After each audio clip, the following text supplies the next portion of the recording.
cut it down. What are you going to do with investment in new facilities? Forget it. You know, just push it back a couple of years. Now, if that's exactly what you want, fine. But the whole strategy was based on improving quality and service. And this guy was from a different planet. Now, I don't know. I mean, I interviewed this man. He was sharp, really nice, but complete misfit with the strategy. And one of the worst things, I remember him even saying this quote to me. He sort of put his arm around my shoulder and he said, "Yeah, Marcus, fully depreciated assets are my best friends."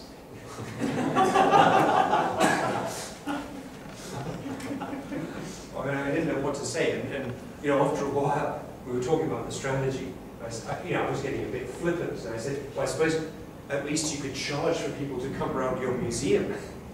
That didn't go down very well. You see how all this equipment was so old, and the stock picking, you know, had been there for ages.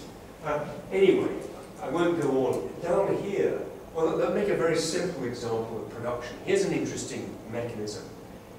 If a product was found to be faulty inside the factory, it's set against my budget as the production director.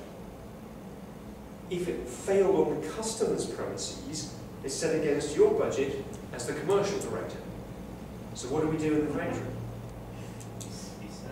Yeah, we should have. I mean, you know, first of all, try not to find ones that don't work, because that's a problem, right? Ooh, that doesn't look very good. But if it looks bad, make sure you get that to a customer quickly, so that we don't have a problem. Now, I thought this was so extreme. This was some years ago. It was a classic example to me of how the stomach will win in a battle against the head. But I thought this was so extreme, I drew up this slide, and I've used it with lots of organizations as an illustration. But I've had some interesting reactions. And a while ago, I was with a group of people, they had an operation in Belgium. They were in building products, they were a global company. And this division made bricks. And I had a group of these guys, and somebody at the back, as I started explaining this, you know, was really looking sort of bad vibes, and they started raising their eyebrows and so on.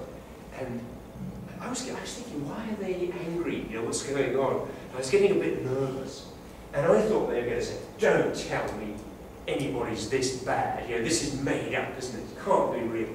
But eventually, I said to this guy, "You don't look happy. What's your problem?" And he said, "Don't tell me this is an air conditioning company. This is us, isn't it?" And he actually took out of his bag, he had the company magazine, which had the Brick Salesman of the Year in the middle, just by coincidence. And what really annoyed him was he worked out that the brick salesman, who was getting this big bonus, had sold, I think, bricks with a negative net margin of 50,000 euros. But he was getting the prize. And you know, he then went through all of this, and much worse. So I suppose my takeaway was, there is a huge problem in turning the strategy into all of these things in a time frame. Because all of these things, they take months or years to align. So first of all, I'll take any questions, then we'll have a coffee break, but then when we come back, I really want to force you to think about where are there good examples of alignment here. And again, looking at the presentation from yesterday, I think great stories of changing the stomach to fit with the head. But also what's going on where the reward system, which could be very implicit rewards and kudos and psychological rewards, but is producing the wrong outputs versus the strategy. So any questions first of all? Okay, well let's take a break. I think we have, do we have coffee and so on outside? Do we? Yeah, outside. Okay. Just outside the room. I mean, we can be fairly free on this. How much time would you find appropriate for a break?